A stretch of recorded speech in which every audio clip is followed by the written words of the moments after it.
pupils return to improved facilities, countless others still face crumbling classrooms, overcrowding, lack of textbooks, and poor teacher-to-student ratios. The challenges are well known. Insufficient funding, shortage of qualified teachers, outdated curricula, insecurity in some regions, and an over-reliance on rote learning rather than creativity and critical thinking. These problems create disparities between rural and urban schools, public and private institutions, and ultimately limit the potential of millions of young Nigerians. As we go on with the conversation, we'll be looking at the way forward for education to truly drive national development. Reforms must go beyond promises. That's a conversation we're having today because, during the news we saw that a new curriculum is, about to be rolled out by the federal government. But really, Paul was saying, it's not about rolling out. Are we implementing these things? And that's a very critical question. Are we really implementing this?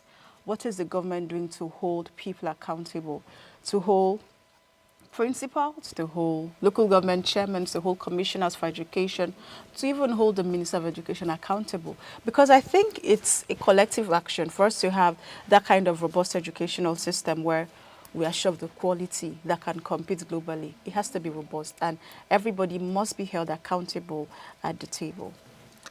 Everybody must be. I mean, you mentioned something as regards rote learning, and it's one that is actually so common here in Nigeria because you just have to.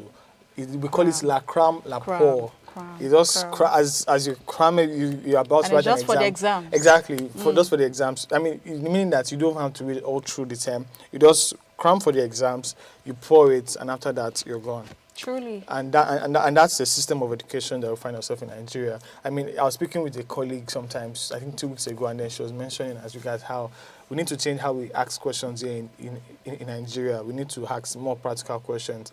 Instead of questions that tells you list 5 days, but rather make them think, okay, what are those things that you might likely use when you are doing this, to kind of procedure, things like that. That's how we should try to reform because that will actually would ensure that students are able to think and also have a very good understanding of the subject matter.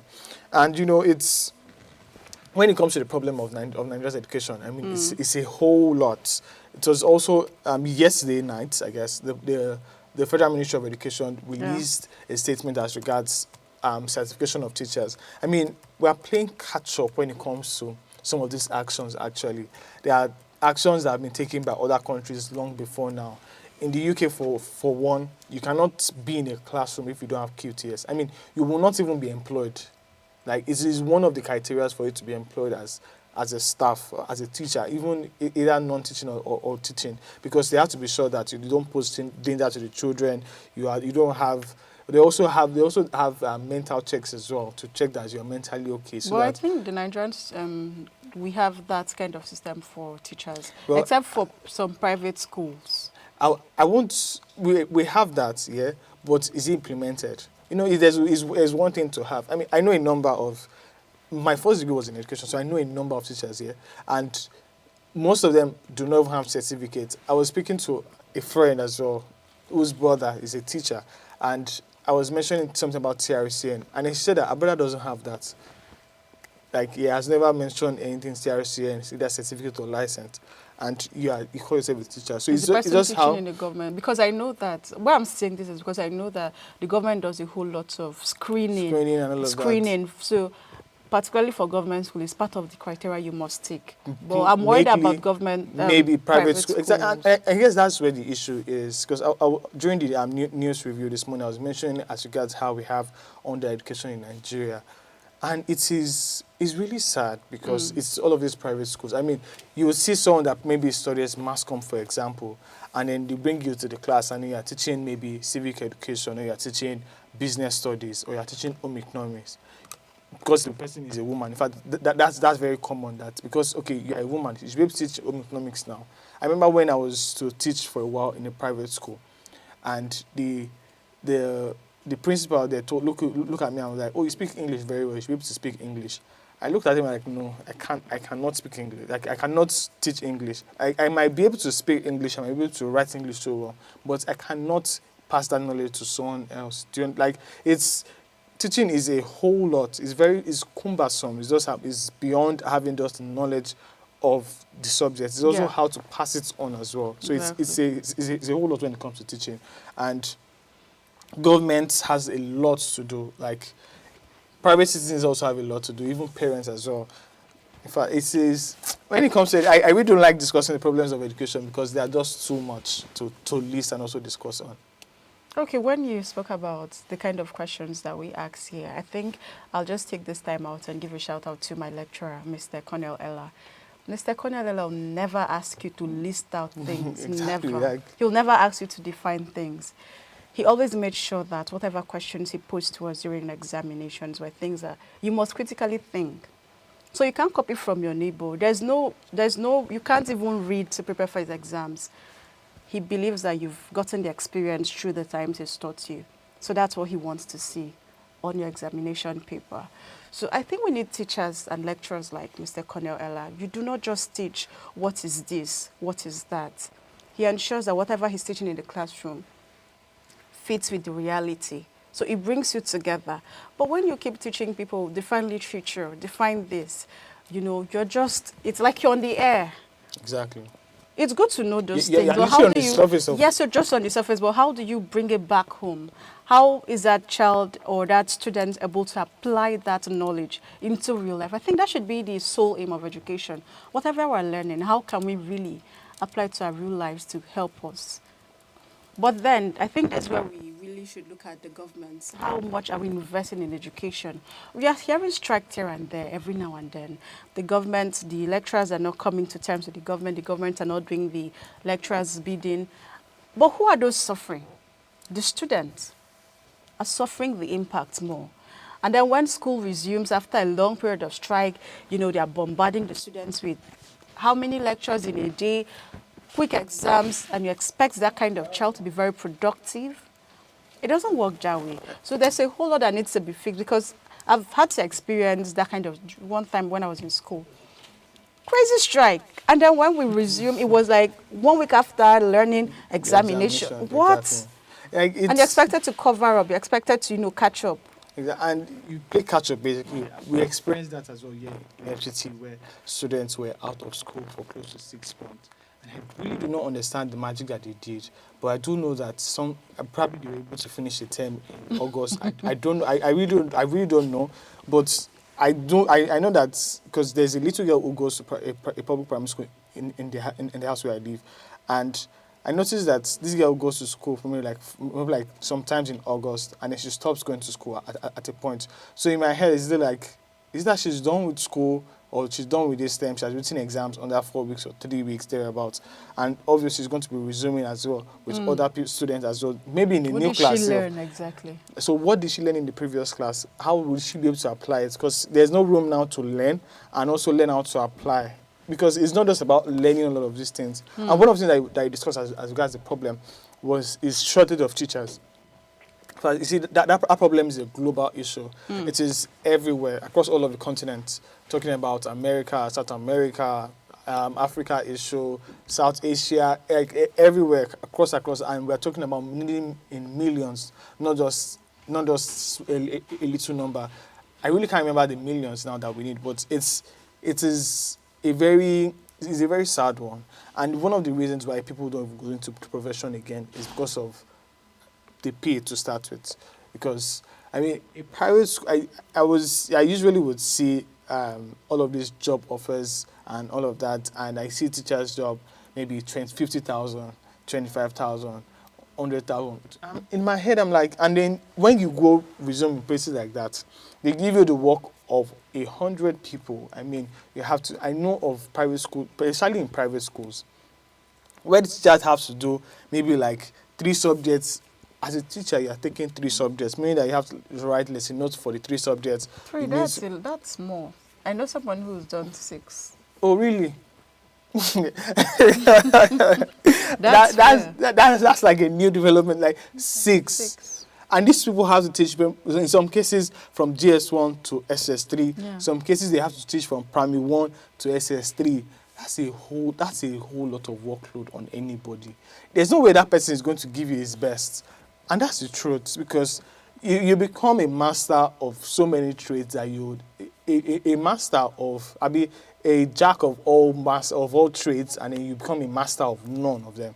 But if you have just one subject that you're taking as your own course, you know there's no time that someone will come and meet you and you'll not be able to say something as regards that thing. And that's how we should be. Not that we don't have teachers who, because they don't have enough time to immerse themselves into what the knowledge of what they're about to teach, they'll just go into the surface and they give children the surface, and that's all. I remember that some time ago we saw a video of a teacher who, spanked his students. A pupil, that wasn't even a student, it was a pupil, I think it was in a primary school, because the young boy or the young child, failed his homework or something, but she spanked the boy. And a lot of people were dragging this teacher, dragging her. And I could just see that woman probably had a mental breakdown and, poured it out on the child. Because you could just see that she looked frustrated. You could just see how tired and exhausted she's been. And I'm sure that if we investigate properly, you'll be amazed that her salary is not even up to 100,000 naira. And she's having to deal with all of that stress. So when we talk about training for teachers, we are not just saying train them so that they handle 500 students. No. We are saying that even the environment where they are going to teach has to be, there's a ratio of there's a ratio. I think the standard ratio should be about 1 to 24 students. That's one teacher to 24 students. So meaning that if you have 25 students in your class, that's not a classroom, basically. Yeah. It's now something else that's entirely. That's a whole village. Exactly.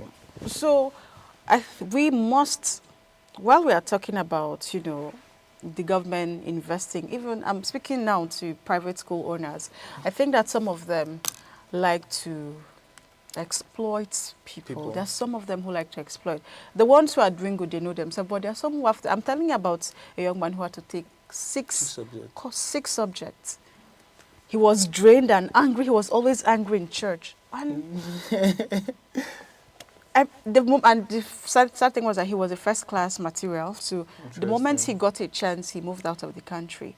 And that is the thing with brain drain. You keep losing the best hands, because that young man was very good at mathematics, but he had to teach chemistry, economics, he was teaching English language, he was teaching a lot of subjects. And every time you look at Eniola is drained and angry. He wasn't happy. How do you expect that kind of person to impart knowledge into your child? Exactly. So this is not just, government can do their best to, regulate what happens, especially in the government schools. But I think they should also look into those schools that are private. They have to point light around them and see that, there are no gray areas anywhere. They're ticking the boxes right. You see some people just have a space like this and it's a whole school. Yes. There's a particular building along my street, and I know that building has been marked for demolition at least 5 times. The man who owns the building keeps going back to paint it. You know how they do the X thing. So it's a school. He uses it for a school. You can just see that it's a dilapidated building. But he paints over it every time the government marks. And then I'm wondering, you've given this young man over at least 3 times. You keep going and coming back. Why is the building still there? We have children who are learning there. I hear that place is not fit to house or to have a story building as a structure. But he's going on to have a 3-story building. Secondary and primary school, and we have parents who may be ignorant, so they are pushing their children there. Tomorrow that school collapses. A person like that should not even be authorized to have a school. Should not even be. But then that person is existing in a state, in a system that knows that, this person has a school. He's paying his taxes. Obviously. He's paying his taxes. I mean, he'll probably attend the meetings of private school owners and all of that. What is the government doing about that? The government is really looking at the government school, but even these private school people, we have to look at them. I think that the advent of private schools is one of the issues that we have here in Nigeria. Because even when you look at it as well, as at the university, at tertiary level, the establishment of these private schools as well is one of those main issues that is being faced across all boards. There are some private schools that you have accelerated studies. Students who come out cannot do anything with their study. They don't know anything as regards to what they studied in school. And it shows of how much of, there's this thing that is being called monitoring and evaluation. Yeah. It's meant to be done for every school. There are several types of. There are some that you tell the school before coming around. There are some that you just show up unannounced and all of that. And it shows how those people in all of those, and it comes down also to some part of funding as well, because I also don't understand that there are sometimes no fund for those people to carry their job the way they should. But even when they do carry out that job, they are, help me, I help you kind of issue, where you do something for me and then I help you forgo your school, and then, okay, there's no issue with your school, write a good report on your school and things like that. It shouldn't, I feel like if system are actually in place, we shouldn't be having all of these issues, because we already have the systems in place. So all we just need to do now is just carry all of these systems from wherever they might be and now bring them on the table and just ensure that they work. That's it. Because we have, our curriculum is actually very lovely, at least with all of this new improvement. But when it comes down to the point of implementation, that's where we always would miss it. Like, we go wrong with it. We don't do things right. Where we are meant to do this like this, we go ahead and do something else entirely. And that's one of our biggest issues here in Nigeria. I mean, you've pointed out that, and I'm even wondering if we've not been able to fix things that has to do with the physical. Can we even talk about e-learning? Can we even talk about the mental capacity? I mean, look at a very good test for our education system was the COVID-19 era, where everyone was on lockdown and schools majorly had to learn from the house. And it was just a few private schools that were able, universities that were able to. Even the private universities, they struggled with it. And, I was speaking with someone yesterday as regards, because when usually there's expected to be training for teachers, professors at every point in time. And one wonders, what exactly are they trained for? Because we're already in a time of AI now, of e-tech, of edu-tech and things like that. And you're still in your paper and biro era. You don't leave your paper and biro alone when the world has moved away from, not even laptop now, like they moved away to something else. You are still on paper and biro. And all of these people, they go for trainings that is probably sometimes by the government. They do not learn anything, they don't gain anything from such trainings. They just go there sometimes for the money's sake, for rebate's sake, or sometimes to eat good food, or sometimes to meet old friends and all of that. And it boils down to the question, okay, after this training, do these people write reports? If they write reports, they put it into use as well. Because it's one thing to go for a training and then you're not able to put it into use. True. So it's a whole lot. So even apart from the training issue, when after these students, after these teachers now come back to class, are they able to put it into use? Are the infrastructures put into use? I mean, during WAEC, we saw schools that were very, in fact, it's a place where I will not even sit down. There are some places where you go to that, this is where you are meant to sit down. And then you rather just stand or just wait outside. That's the state of most of our schools. I mean, there was a picture of how the school was actually having roofing sheets that were broken and all of that was being displayed. It shows, and we have many of that. This is meant to be a classroom. This is meant to be a classroom where teachers are. Imagine when there is rain, how do these children learn? How do you expect them to learn? Even I'm saying rain, even the sun as well. It's not every one of us that can stay in the sun for so long. There's no learning I want to do in some of these schools that we have around, and it is really sad. And that's why when in places like Lagos State where things actually work, it's very shocking to see that Lagos State is actually in Nigeria, which shouldn't be said, because things one way or the other better in Lagos State. I mean, if you say of some schools, there are some private schools in Lagos that they do not meet the standard of the public schools, of state-owned public schools in Lagos, even federal-owned public schools, talking about Queen's College as well. Those schools are top-notch. You see all of these things that when it comes to infrastructure and things like that, and they have good teachers as well, and a lot of teachers who handle the students, and that's how we should be.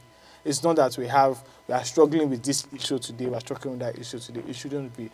Education system is one that is very easy to run. Just put all of the right infrastructures and pay the teachers well. That's also very important because I understand now that there's going to be certificate and license. I expect that the next step, as regards ensuring that the teachers' profession is actually one that is respected, is a review into their salaries, so that we move on from there. I mean, if there's a review in their salaries, it's expected that the teachers will be encouraged and motivated to do their work, and so we'll move on from there gradually. I mean, it's a gradual process. But again, there are a lot of actions that need to be taken. And I big kudos to the current minister, like Alausa. He does so much of work when it comes to the education system. And I'm really loving it so much. And I really want to see where he can lead the education system in Nigeria too. Okay, when you spoke about payment for teachers, I just remembered that when I was in secondary school, I think JSS2, and a teacher asked us, what would you like to be in future? Only one person raised his hand and said he wants to be a teacher. Every other person, doctor, lawyer, pilot, every other thing except being a teacher. And when they asked the young man, why do you want to be a teacher? He simply said, my dad is a teacher. I want to be a teacher because of that.